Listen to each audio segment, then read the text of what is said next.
It's amazing how quickly things can change.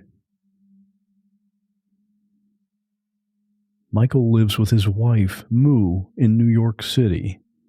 He works for HP, and his job is to visit various locations around the city and do equipment repair. So he often finds himself on public transportation. One afternoon, he was on the city bus headed to his next job. He expected it to be a routine trip, but without any warning, he found himself trying desperately to get away from a man with a knife. Here's something you need to know as you listen to Michael's story. This conversation was recorded about 3 years ago. We weren't able to go live with it until now, because we had to wait until the case had made its way through the courts and was resolved. That has now happened. So at the end, I'll give you an update on how it turned out.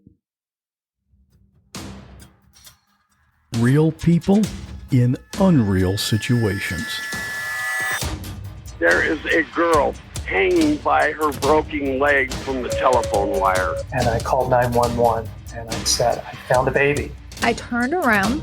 I see a gun pointed at me close enough I could touch it. She would hold our heads on the water all the time. He levels the gun, pulls the trigger, and I go down. Her eyes were full of tears. She didn't want to leave us. My hair catches on fire. I swear to God, this image is burned in my head for the rest of my life. I'm Scott Johnson, and this is What Was That Like?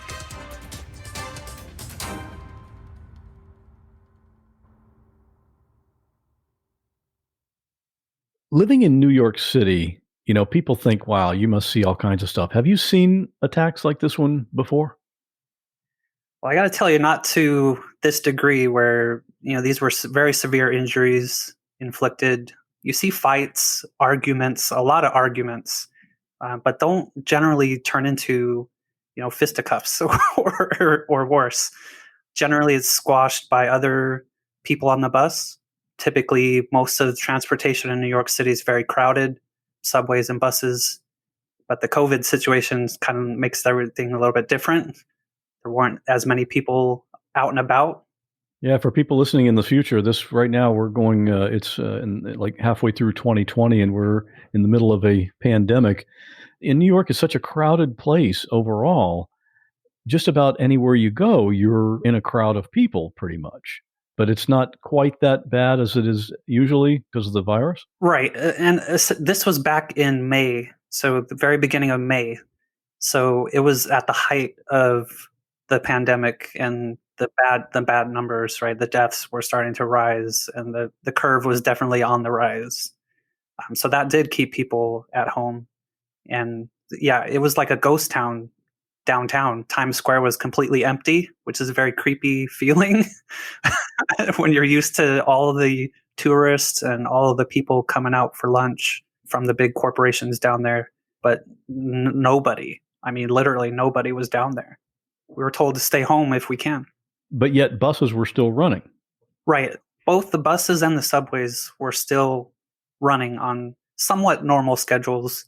They shut down late at night to do cleanings, and they still do. They still are doing that.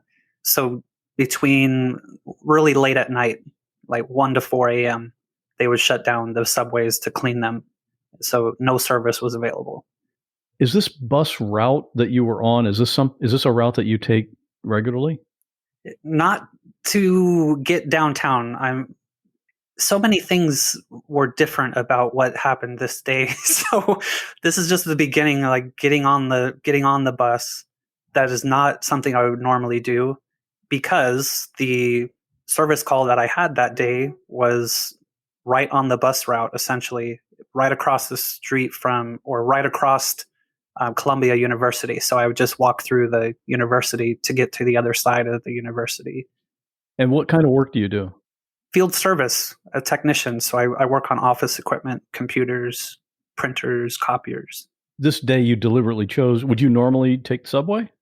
Normally my route takes me all the way downtown. So Battery Park, the financial district, that's my normal route. So I would just hop on the subway and go all the way downtown. But for this specific day, I was tasked to take care of a service call at Mount Sinai, St. Luke's, or what some people say Mount Sinai Morningside, because that's where it's at. So the bus seemed to be a better option because it literally was a short walk from just across Columbia University where it drops me off. And when you're on the bus, do you normally feel safe? Yeah, I mean it's a hustle and bustle usually. There's a lot of people. You're crammed in there like sardines typically. And then during this COVID thing, and I had been riding subway before this incident happened. Yeah, I feel like it's safe because usually there's other people around. Usually there's a sense of being able to escape, if you will. Like you're not too far away from a stop. You can just hop out if something bad is happening. You know what I mean? But that's not what happened on that day, for sure. And I'm curious as to how are you allowed to protect yourself, or what kind of weapons are you able to carry, if any, to protect yourself against something like this? Yeah, so that's a sticky situation here in New York City. Not only the New York state laws are in the books. Obviously, you can't carry a gun unless you have a concealed weapons permit, and they don't just give those out to anybody. Typically, ex-law enforcement, or you're in the law enforcement now, military. You have to have a reason, basically. It's may issue the permits. I've looked into it because I come from another state, California, that has similar laws. Even though the Second Amendment is supposed to be something that we have as a U.S. citizen, New York pretty much puts a kibosh on all that. So weapons that we can carry in New York City, you're allowed to carry a non-foldable 4-inch knife. However, because I work downtown and I go into federal buildings, I don't carry anything because they don't allow entry of any of that in those buildings. Like 26 Federal, 2 Penn Plaza is Midtown. Many other buildings don't allow any weapons of any kind. And they actually search my bag when I go to these sites. And metal detectors as well, I'm sure. Absolutely. A lot of places, the bigger places actually scan your bag like you're going through the airport. So I don't carry anything. Yeah, so you've got to feel a little bit vulnerable, I would think, not knowing the people around you and not having any way to defend yourself other than if you know how to fight, I guess. I mean, yeah, I was in the military, so we did learn some basic skills, right? So if I had a weapon, I would definitely know how to use it. I'm range qualified for marksmanship. We handled weapons like knives and batons and certain things. I was in the Air Force, but we had to learn that stuff because we went overseas. And so we did work with the military police and we had some training. So I feel confident that I could defend myself somewhat.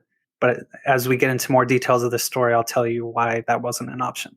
Well, let's talk about that. You got on the bus and just take us through what happened that day. Yeah. So again, getting on this bus route because it was just more convenient. I don't know what was going through my mind. If I had just gotten on the subway like I normally do, possibly this would have never happened and probably would not have happened. So getting on this bus, it's a very short walk to get on the M100 bus. It picks me up on West 190 Street and Broadway. And I live on West 190 and Bennett Avenue, which is a half of a block up the hill. You just walk up a little hill and you're at my building. So very convenient. Just hop on the bus. They're not even scanning your subway card or your MTA card. You essentially just hop on. So I hop on thinking, okay, I'll take this bus down to West 125th Street, and then I'll transfer to the subway to take me to Columbia University, 116th Street. Everything was fine. I sat towards the front of the bus. There's a little partition that's protecting the driver and the disability area where they normally seat wheelchairs and strap them in. And they have this little plastic sheath and some chains blocking that area off. So you can't just walk through that area. You basically have to break that whole thing apart and go through it. So we get to we just had passed We stopped at 131st Street, West 131, and we allowed some people to come on board. Didn't notice any of them. I'm sitting in my spot getting ready because essentially my stop was pretty close. It was 2 stops away. 125th Street is where I was headed. I'm mentally getting ready for the call. I'm thinking, what do I need to bring in with me? Get my tools ready. We have a little system on the phone that we have to log everything that we do. So I'm dispatching to the call.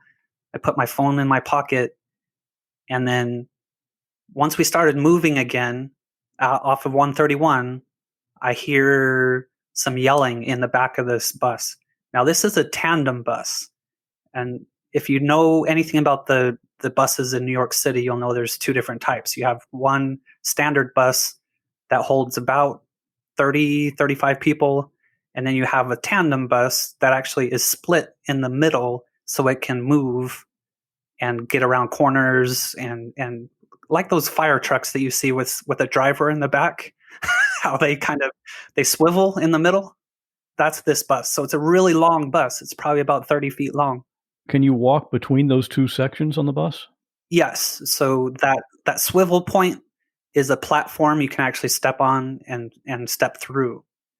So that commotion was way in the back, about 25 feet away. I couldn't really make out what was going on.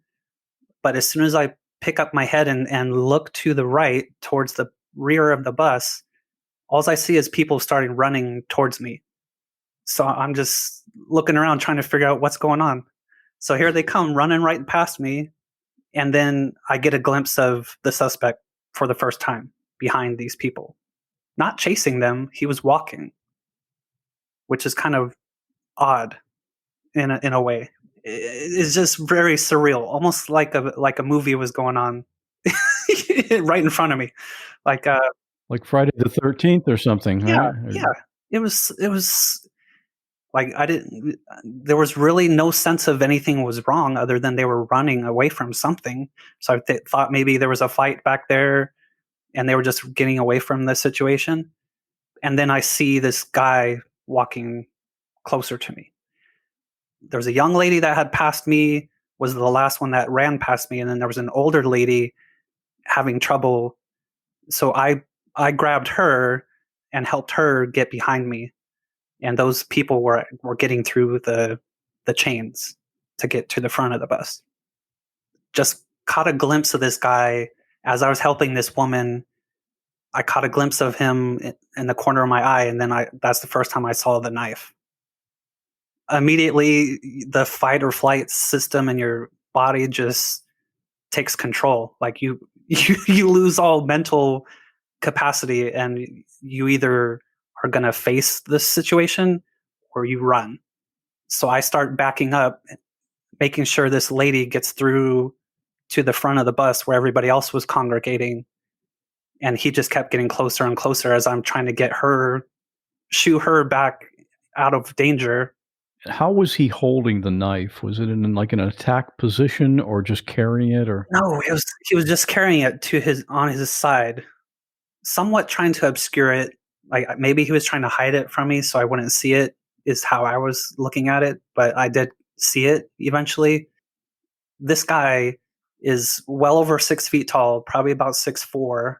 I'm 5'9", 150, totally average, right? So this guy is like a linebacker. Like I'm this little kicker trying to kick a field goal, and here comes this linebacker barreling down on me. A little bit more dangerous than a linebacker with this huge knife. And yeah, it's not a fair fight even without the knife, right? Yeah, I mean, I would maybe be able to get a swing in on him, but yeah, I would be done for either way. So I'm backing up. I'm not running. I'm backing up so that I can see what he's doing. He's got a knife. I want to defend myself as best I can. I don't want him to stab me in the back as I'm trying to get away. Keeps getting closer and closer, and I'm getting closer to the chains. I'm just backing up. Everybody finally gets through the chains, and now I have a decision to make. He's literally like 3 feet away from me, almost within arm's reach, and I still have to get through the chains. What the hell am I supposed to do? My thought process is, this is it. I'm done for. He's going to do whatever he wants to me. There's nothing I can do. He takes the first swing with the knife, and I move, and it cuts right through my jacket. I had this woven jacket on and my blue HP work shirt. It cut right through the jacket, which is not, it's a pretty heavy jacket, and cuts through my shirt. Luckily missed me. And so I like froze for some reason, almost like shock. I think that's the only way I can describe it. I'm like, holy shit, did he actually cut me? The next thing I know, I feel like he either shoves me or runs into me and basically tackled me to the ground. He obviously thought maybe he cut me and was going to do something worse. So he basically throws me to the ground. I hit my head on the last seat and just ripped open my head. I had a pretty nasty gash on my head from that first assault. I'm on the ground trying to scoop myself through the chains. And the last thing that's outside of those chains is my legs. And then I see him swing the knife one more time, and I tried to move and kick my leg out, and it just caught the inner part of my right leg. The knife went all the way in, probably 4 inches, I'm thinking. Almost coming out the other side of my leg. And this is a big knife. That thing was probably at least a foot long. The blade was a foot long. The total knife was probably about 20 inches. It was almost a machete. It's not just the size of this guy. That knife just puts the heebie-jeebies in you, and you just don't think straight. You're just in that mode of survival. And all I could think of is, if it's going to be my time, I'm going to help as many people get out. Because essentially I was following everybody going through the chains anyway, and I was stuck. You were just the last one out. Yeah, I was the last one out. Literally, I didn't realize what was going on until it was too late. Sometimes when a knife is extremely sharp, it can cut, and yet you don't feel it immediately. That's well described. Maybe it was because the adrenaline at that point, I got swung at once already, thinking that I got stabbed. I'm laying on the ground thinking I'm bleeding already, but I'm not. And then he stabs me again. I'm sure adrenaline was kicking because I didn't feel the actual impact of the blade. I didn't feel it until he removed it. And the weird thing is, that blade was in me for a good 5-6 seconds, and he was moving it. He was going up, so it entered just above my knee in my quadricep, inner part of the leg, and he moved it up a good 4 or 5 inches. So he sticks it in and does a upward motion with it inside my leg. It sounds like he's deliberately trying to do as much damage as possible. Exactly. That was my thinking, is he was just trying to deliberately cause some havoc, and we find out later he tried to be put down by the cops. Was not successful in that either, but yeah, just the first victim, I think, got it worse. I mean, the first victim got stabbed in his cheek. And that was back before everybody started running.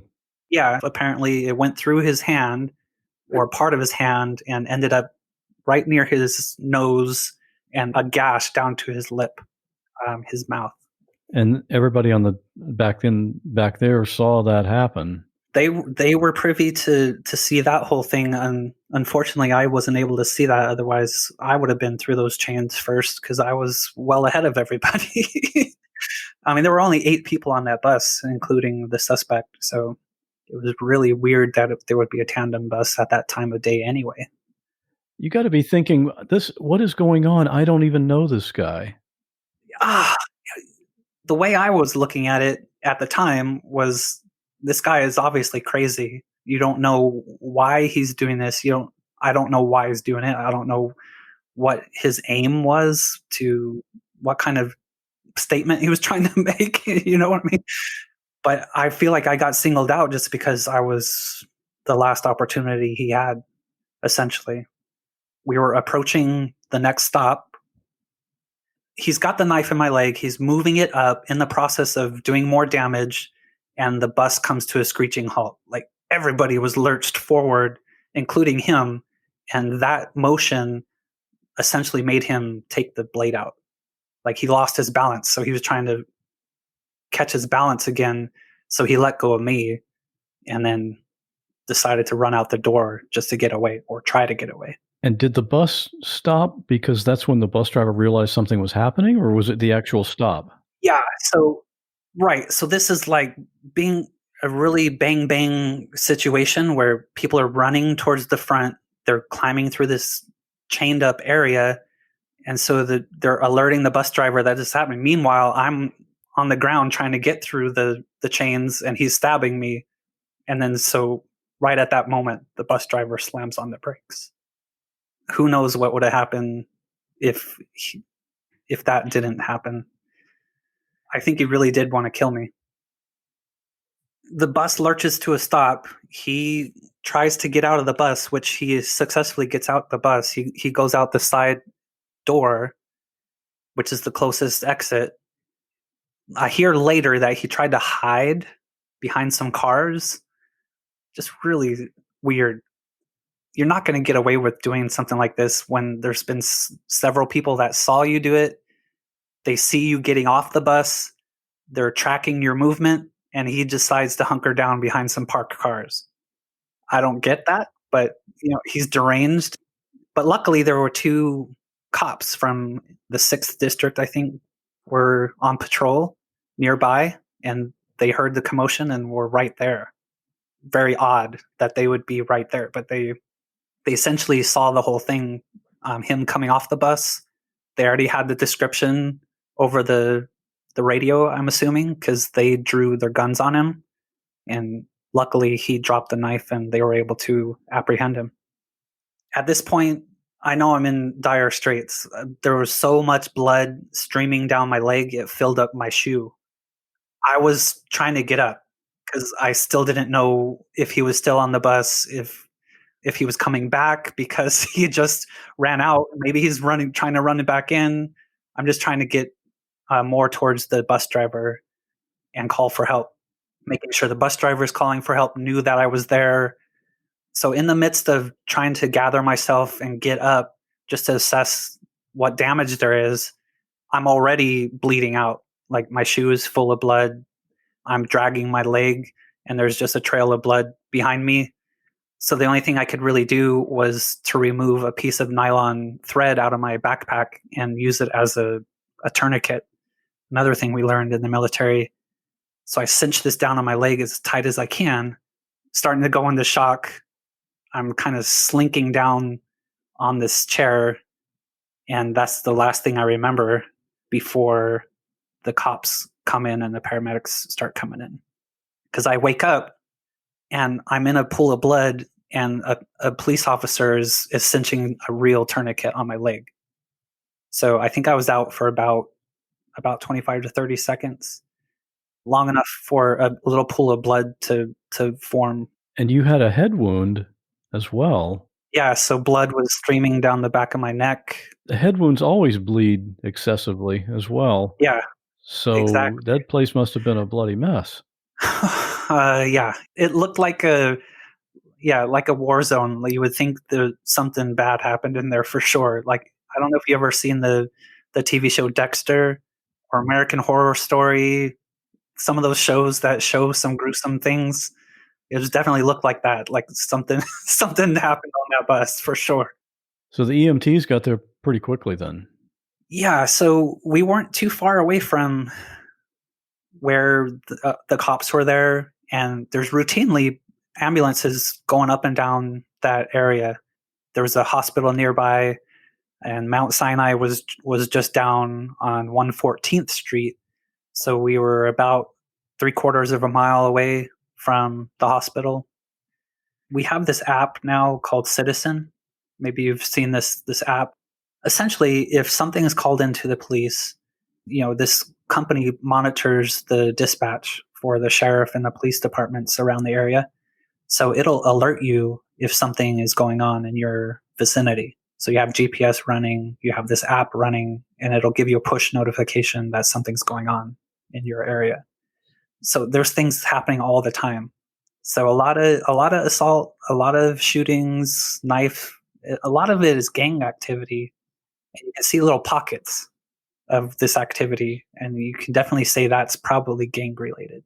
But every once in a while, you'll see one pop up out in an area where like nothing usually happens. It's mainly like a robbery or assault, something somewhat minor. Somebody's trying to rob somebody and assaults them. That's the sort of thing you usually hear about, not somebody carrying a machete through a bus. Again, that's something you hear about from London or some of these other places that have had a problem with people coming from overseas. The terrorists actually causing some violence in the city. At what point were you thinking, I need to call my wife, tell her something's going on? Again, this COVID situation has really made things horrible for a situation like this, especially. Here I am in the hospital recovering. This happened at around 2 p.m. I get stabbed. The police and the ambulance, I get to the hospital about 2:15. So they're wheeling me through the hospital about a quarter after 2. I looked up and I saw the clock. So literally within 15 minutes of being stabbed on the bus, I was already on a gurney on my way into the emergency room. You're not thinking this is something that's going to happen. I mean, or if it does, it's not going to happen to me. I mean, what have I done to anybody? Once I was in the grasp of the cops, putting the tourniquet on my leg, I knew, okay, things will start to settle down. I gained consciousness again. They put me on the gurney, and I'm trying to disassociate the pain. So one thing they teach you in military school, basic training, is to deal with pain. You try to disassociate with it. So I just kept saying, that's my backpack. Don't forget my backpack. I focused on that backpack. Not only because it has everything that I need for doing my job. You know, there's good $400 worth of tools in there. I said, don't forget my backpack. I just kept saying it over and over, and they're saying, okay, we got you. That took the edge off of the pain. Was your phone in the backpack, or did you have it with you? It was in my pocket. In my jacket pocket was one, and then I carry a personal phone in my pants pocket.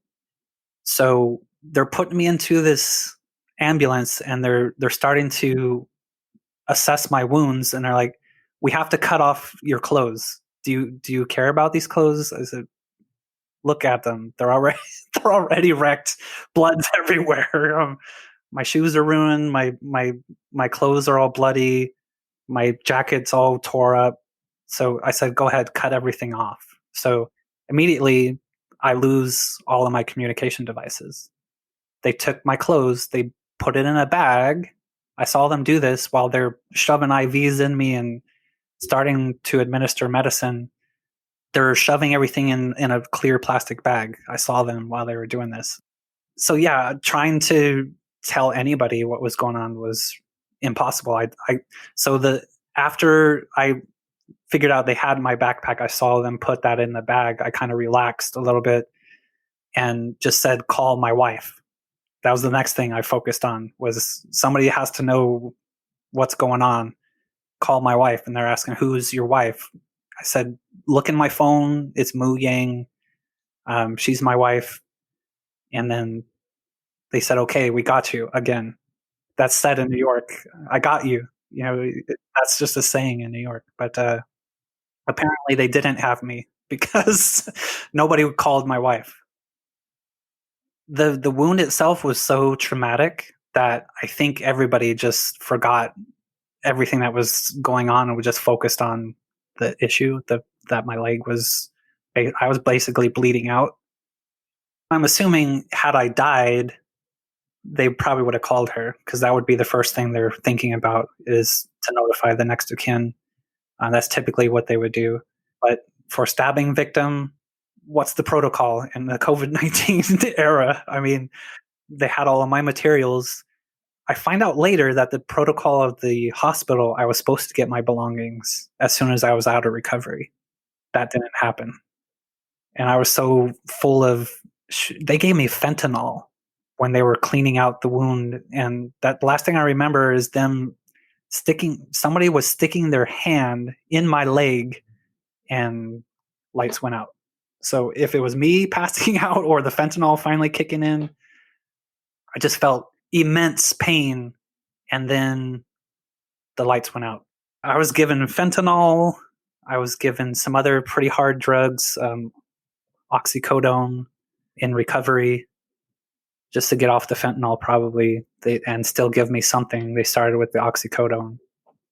And it doesn't take much. Again, I'm only 150 pounds. So whatever they were giving me, it was working because I didn't feel anything. And find out later that there's some nerve damage in the leg, which also limited the amount of pain I was feeling. All in all, I'm lucky to be alive. That was just such a nasty wound, and it had missed all the major arteries. That's why I'm still here talking to you. So at that point, you kind of lost consciousness or were enjoying the pain medication, and you thought they were going to call your wife, but even though they didn't right away, I spoke with Moo and got a little bit of her perspective on this. Let's hear what was happening from her point of view. It was close to 6 o'clock and he was still not there. I was like, that was kind of weird. So I text him and I say, hey, is it taking longer than normal? Try to text me back. And then I didn't think too much of it because it's not unusual for him to spend a few more hours if the job is more difficult. But he always let me know when he needs to work overtime or something. So I was like, that was a little bit weird. And by 8 o'clock, and between 6 and 8, I texted multiple times via different messaging system, of course. And I was like, that was really weird that he never replied anything. By 8 o'clock, that was after dinner, I started calling him. So between 8 and maybe 9:30, I called him maybe 10 times. And my anxiety started to build at the time.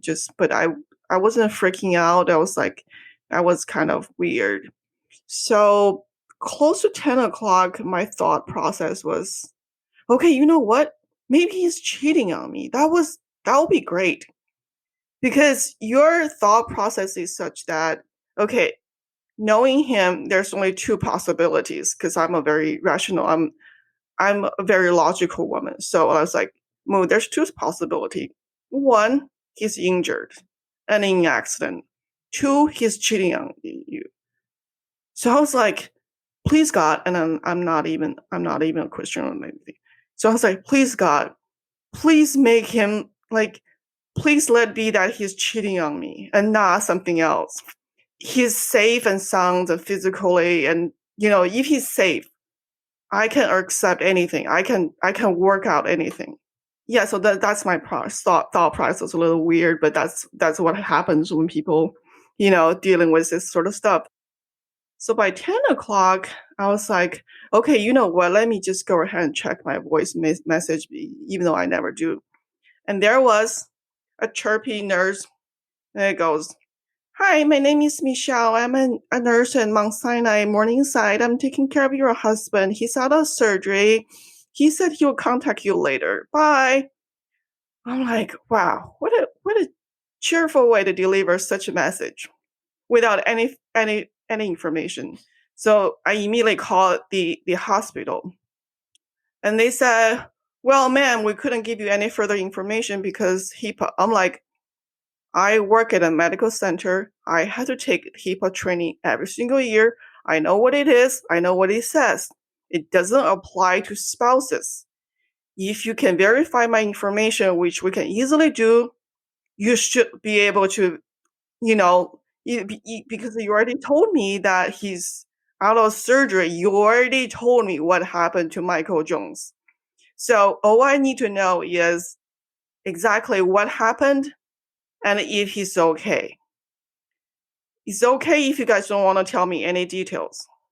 So no, we cannot, do this back and forth. And I said, how about if I show up with my ID and then you can tell me what happens? And they said, no, because of COVID situation, we do not allow any visitors. I was like, okay, you told me he's in the hospital, but you refuse to tell me anything.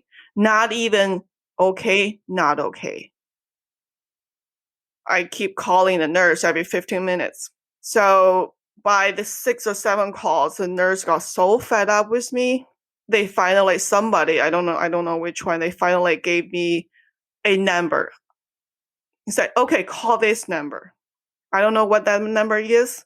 And when I pick it up and when I call the number, turns out to be the vascular surgeon's number.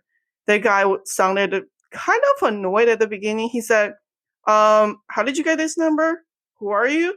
Because it's his personal cell phone. So even though the nurse couldn't tell me anything about Michael, they somehow gave me the surgeon's private cell phone, which they're not supposed to do either.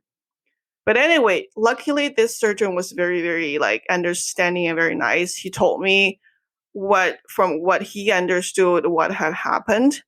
And he told me Michael's conditions, that he dealt with the pain very well. He had a brave face on and he handled the stress very well. And then he said he personally looked into the wound. He assured me that there's no major artery damage. And then he said, the surgery went well. So that's what I really wanted to hear. The next clock that I could see was right in front of me, 10:15 p.m. 8 hours between the time I was wheeled into the emergency room and then the last thing I heard the surgeon say was, we need to get him up into the trauma surgery immediately. I was in the surgery recovery room when I woke up. And what was the assessment of your injuries?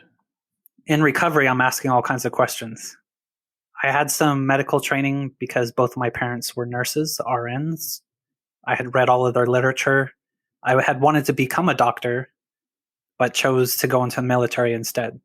One being that I would have to stay at home and then go to school. That wasn't my first option that I wanted, so I enlisted instead. But waking up in that recovery room, I started asking what's going on, what's happened. They told me about the stabbing, about what they did to the leg. They cleaned it out. There's 55 total stitches that were put in, some on the inside to repair the muscle damage. It essentially filleted my quadricep muscle.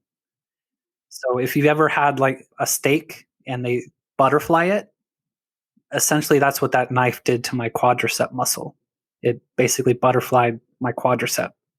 They had to stitch that all back together, clean the wound, and then stitch up the skin on the outside. So it's just a nasty looking wound. I've had some pretty nasty falls and broken some bones. Had some issues in the Air Force where I almost lost a finger, my thumb on my left hand. So I'm no stranger to pain and being in a hospital. So I'm asking all these questions and they're telling me, okay, yeah, they cleaned it out. They sutured. They left the sutures a little bit loose because of the way that this muscle was going to start healing in the skin. If they put it too tight, it would cause some problems. So every time I tried to move the leg, you could feel things. You could feel the stitches moving. It's painful, one, but it's such a weird feeling to feel like it's like you're being poked by a needle and it's being moved in and out. And there's 20 or so stitches. So there's 40 of those needle feelings down the leg. I totally lost feeling on the whole left side of my leg from right below the groin area down to the bottom part of my knee. I couldn't feel it at all. It was numb. So obviously nerve damage. That whole night, I haven't talked to her. So it's literally 10:15. I'm starting to come off the meds. So I did get a private room. And it was about right around midnight. They bring a phone in and say, your wife's trying to call you. I got to talk to him. He sounded very tired, but it was just like very reassuring to hear his voices. And then, it just, he told me what had happened and he was tired. And so we didn't talk for very long because he was obviously exhausted from everything. So I let him go just after a few minutes. So the night was it was really, really hard to sleep, of course. I couldn't go to sleep. And then so finally I moved over to his side of the bed and I slept on his pillow. And that's how I had a few hours of sleep. I'm usually back home by 5 or 6 p.m. or at least say something like, okay, I'm on my way home.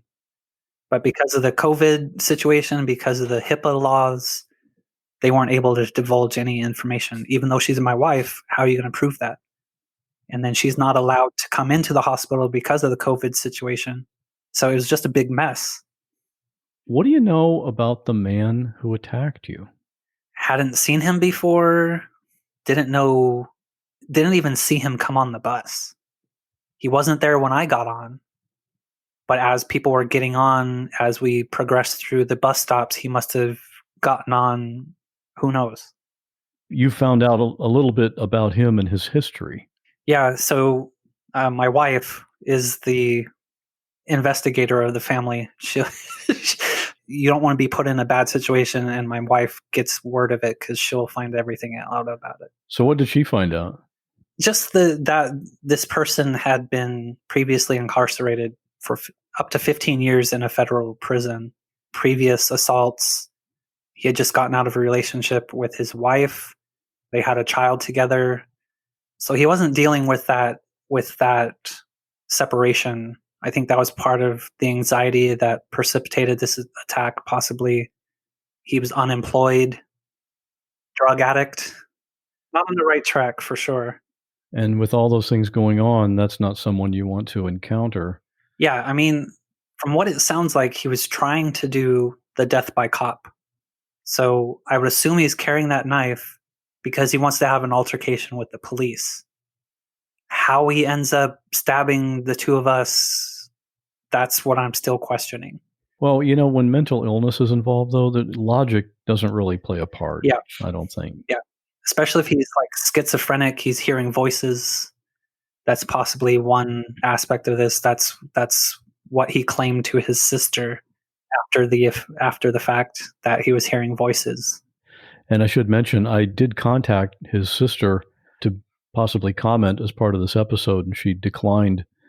One thing I found interesting is that from the criminal charges, your attack was assault, and the other man's attack was attempted murder.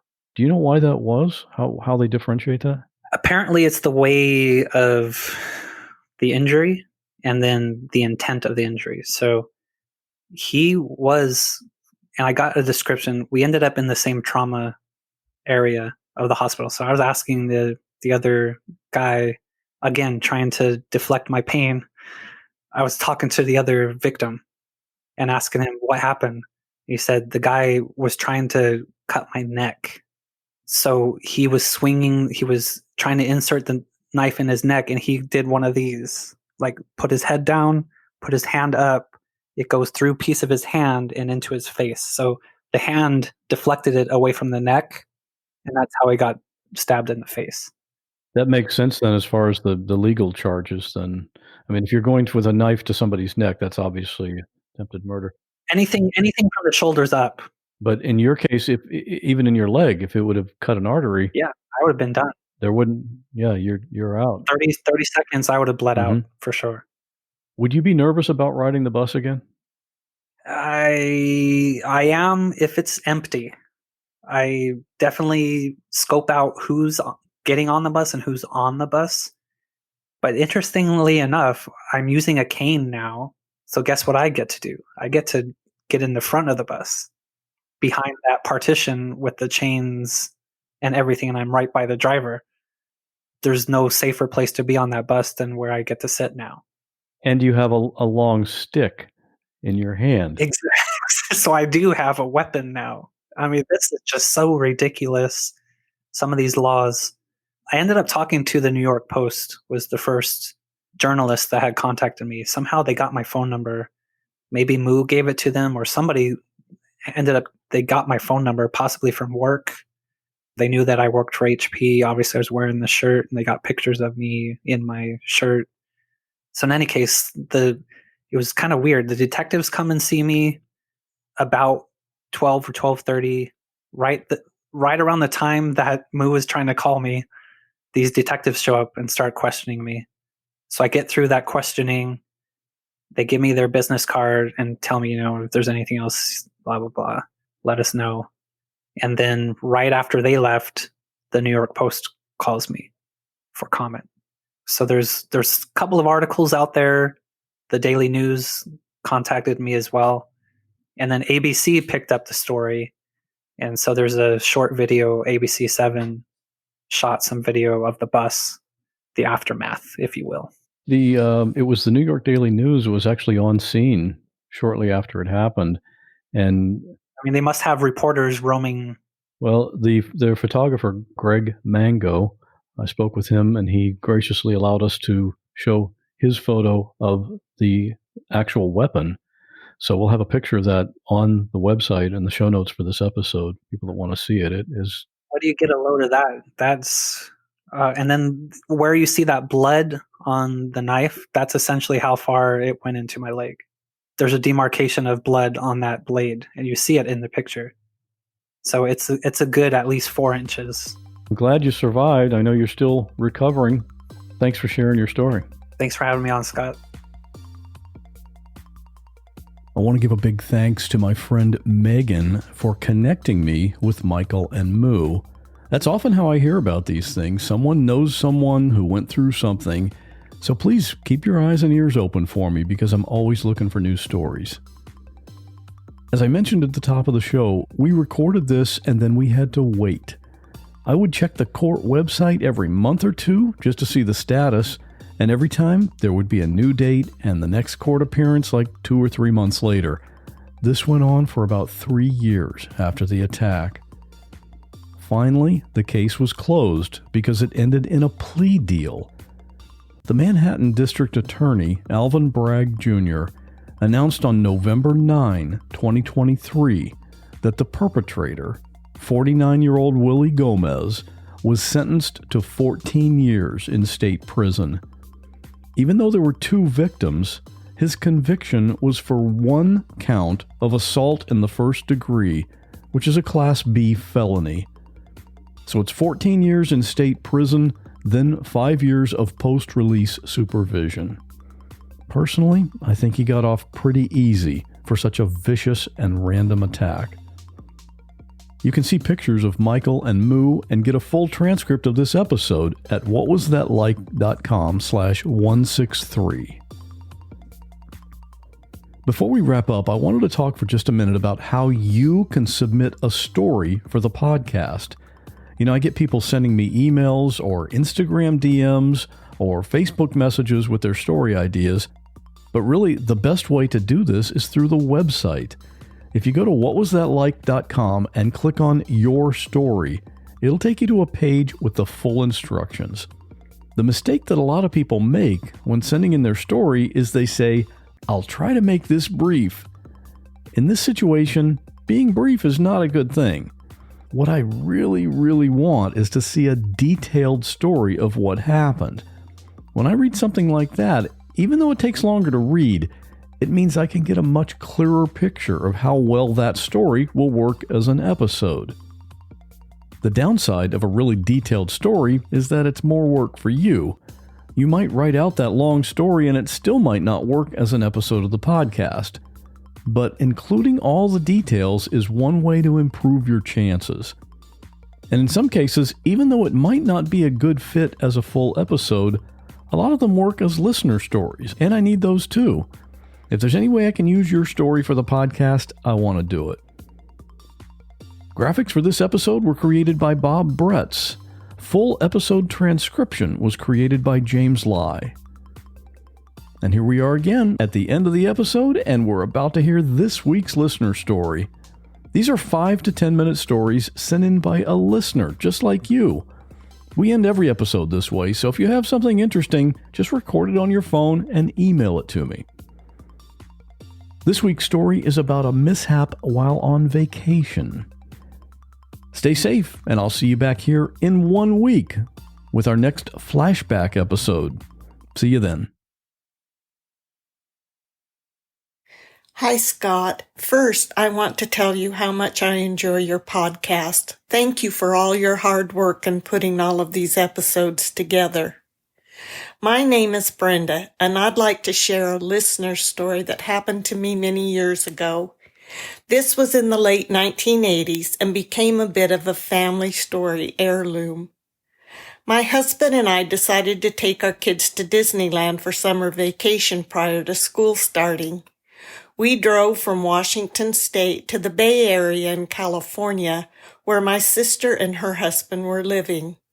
They had just purchased a brand new travel trailer and, along with their daughter and her 2 small children, joined us in our trip down to Disneyland.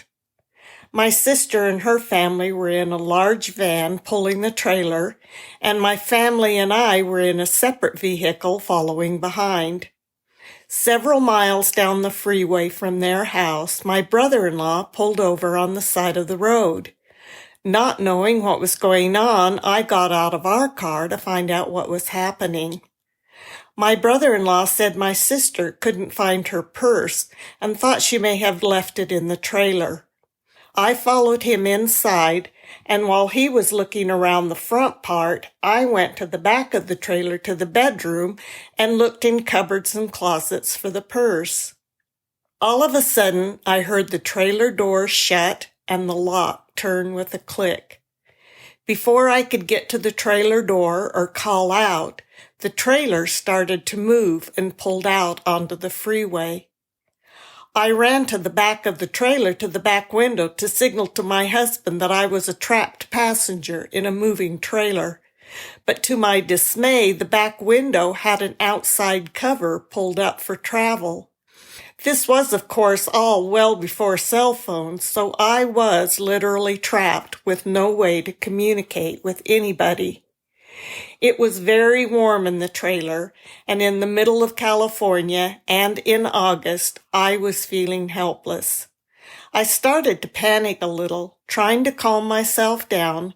I couldn't help but see the humor in the situation and decided the only thing I could do was ride it out till the next stop. Not too many miles down the road, I felt the trailer start to slow down and pull over again. I was laughing hysterically as I met my brother-in-law at the trailer door, mostly from relief, but also just from the ridiculous situation. Come to find out, my family thought I had decided to ride in the van with my sister's family without informing them, but then decided that would have been a rude and out-of-character thing for me to do. So finally pulled up alongside of their van signaling, "Where's Brenda?" My sweet brother-in-law, after finding the purse, somehow had figured I had slipped out of the trailer ahead of him and had gone back to my car. He finally put 2 and 2 together and pulled over right away. Everyone was relieved that I came out laughing instead of spitting mad or upset, and we all chuckle every time we retell the story. I'm sure we all had a great time at Disneyland that year, but this story kind of overshadows it in my mind. Thanks for listening.